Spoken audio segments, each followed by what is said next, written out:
Hey SBU team, I just created a workflow. I'm sure we're gonna have to make some changes, but at least now we have one and I made a video too. Joe has access to training. I'm not sure if I need to get access to everyone, but I'll go through on this video.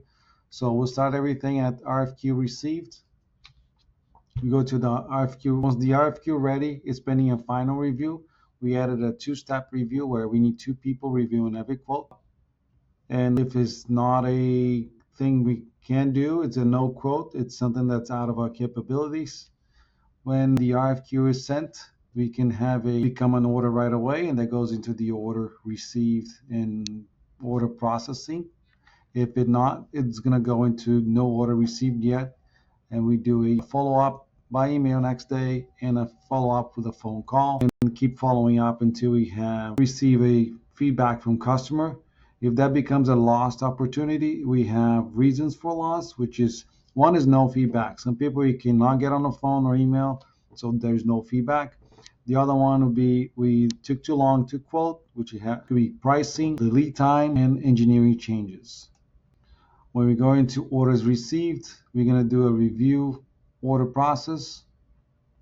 If we have any in that process, we're going to review customer PO against RFQ, lead time, review material requirements, processes required, special tools required, outside vendor, and work center load. If we have any discrepancies in the order, we go back to the customer, go through the whole list again, and once that issue is resolved, we go into the reviewing process is complete. We're going to create a folder on our customer database with the new order number and all the required files. Once that's done, we're going to release that to programming. As far as the go back a step, we go into the reviewing process for the order. So we're going to do what's the material requirements? Is it customer material? Do we have it in stock? Do we need to purchase? So out of that one, we're going to make sure that we can confirm if it's customer material, we're confirming ETA with the customer. If it's something we need to purchase, we need to create a vendor purchase order. And if it's something we have in stock, we want to double check we have it in stock. As far as vendor requirements, we're going to go into create a vendor purchase order. That could be for special tools or any outside service. And at the end, we want to make sure that order to confirm the order with the vendor that they received the order. So once this process is done, we're going to go into programming review process. We're going to review, I'm moving stuff here. What's the order priority? Review the parts quantity from customer PO to sales order. Make sure they match. Material type and thickness, customer drawings, do we have them all? What are the tolerances that we quoted and require per sales order? Once that's done, we're going to create programs. That's going to be reviewed by a team leader. And we're going to go into the pre-production inspection. That's done by quality. So they're going to do a order priority. The same thing, review parts quantity against PO, sales order, material type and thickness, customer drawings, tolerances, everything else. If that doesn't, I gotta add that one here. So if that doesn't pass, we need to, I'm already on, to go back into the programming department. So that's something that I need to add, but I'm gonna keep going. Once the program is reviewed and released, goes into the production schedule. So we have a priority. What is that to us? So first thing we need to know if we have material. Then, do we have any special tools required? Do we have outside vendor? Did we send the PO? Is it going to be more than 2 work centers? Like we're cutting, bending, we're cutting, machining. Is it an expedite order? And we're going to be looking at future work center load to make sure we can deliver the order when we promised, and also make sure we have enough team members to run those machines. We're going to do a final review by a leader on that schedule, release to production. Once it goes to the shop floor, operator is going to review production schedule. He's going to go into the production folder to make sure we have all the review parts and look at tolerances. He's going to pick up the material, and out of that one, so he's going to do all the machine setup and start running the job. Once he runs the job, is going to be doing a first piece inspection.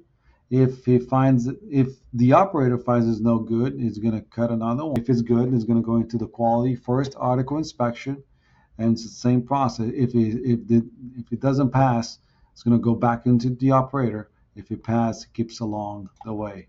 Now, if it doesn't pass, we want to make sure we record that as a scrap piece, and we want to understand why that happened. So operator continues production and performing process inspections per AQL. So it's a sampling size, which we have AQL tube by general AQL, by general 1, AQL 2.0 or 4.0. I gotta just double check those numbers, but it is a sampling size. So if I make 100 parts, I gotta inspect 20, no matter what. And we also gotta, if the customer require more inspection, then the QC quality should know about that as well. So, and the operator. So the operator is gonna complete the order. He's going to log complete on the ERP system, records total quantity good, any scrap and extra material required. It's going to go into the next work center operator, like a deburring or even a second ops, and that's going to go same process through them. If they have a part that's no good, it's going to go back into recording that as a scrap, and the operator of the first operation is going to have to cut another part. If everything looks good, the job is complete, and it goes into a quality inspection. And if we're sending to a vendor, we're going to do a pre-inspection to go to the vendor, make sure everything is correct, make sure the number of parts, everything pass. We definitely don't want to send parts to a vendor where they are incorrect. So once that passes, it's going to create a package to ship to vendor, email vendor with purchase order, confirm lead time. It's going to include all the packing lists with parts going to vendor and contact vendor. From there, we're going to do a vendor pickup or ship to vendor. So that's one option. If does not require any vendor, that job is complete. It's going into the quality final inspection, which is also built in here. So once it comes back from vendor, we're going to do a receive inspection. If parts are no good, we're going to contact vendor, and then we're going to have to start the process of remaking the part or reworking the part with the vendor.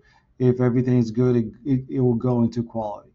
Once it goes into the final quality inspection, we're going to make sure, again, the AQL, dimensional inspect per AQL General 2, requested by customer. We definitely want to do something internally where we might not inspect as many parts if the customer doesn't require, but if he has a certain AQL or sampling size, we'll go by customer.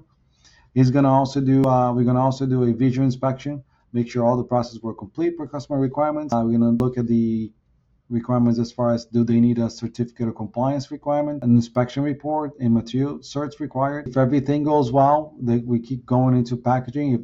If any parts it's found to be with quality issues, we're going to go back into the first operation or to any of the operations we have the issues with. So if the part can be reworked or remade. Moving, let's say everything is good, and we're going to go into packaging. So we're going to do a final review on the order in our ERP system for quantities. We're going to label those parts. We're going to package to avoid damage. Some customer requires special handling, so we want to be aware of that. We want to make sure we include all the quality documents the customer requested, and include any certificate requested as well. After that's done, we're going to go into shipping. We're going to review the customer order again on the ERP system, what type of shippings they're going to require us to do. We're going to make sure, again, the package is well done to avoid any damage. We're going to make sure the parts are labeled per customer request, but we also label parts internally as well. We are going to process shipping label or impacking list, and then we have 3 options for shipping. It could be a customer pickup, a courier pickup, or a carrier pickup. So if it's a customer pickup, you're going to notify the customer by email or phone call. Once he comes to pick up, he has to sign a packing list, and that stays with us. That'll be the same process for a courier. We're going to email, notify them. Once they come to pick up, they need to sign. If it's a carrier pickup like UPS and FedEx, we're going to just call them to schedule pickup. We have daily pickups from UPS right now, so we don't have to call them. They come every day at the end of the day to pick up those packages. But in the case of FedEx or any carrier, we have to call them. Once that's done, we are shipping the order. So that's a good start to get this flow going. I can see a couple of things I need to make changes here already, but at least we have something to start implementing. So we'll be in touch soon, and we'll go from there. Thank you.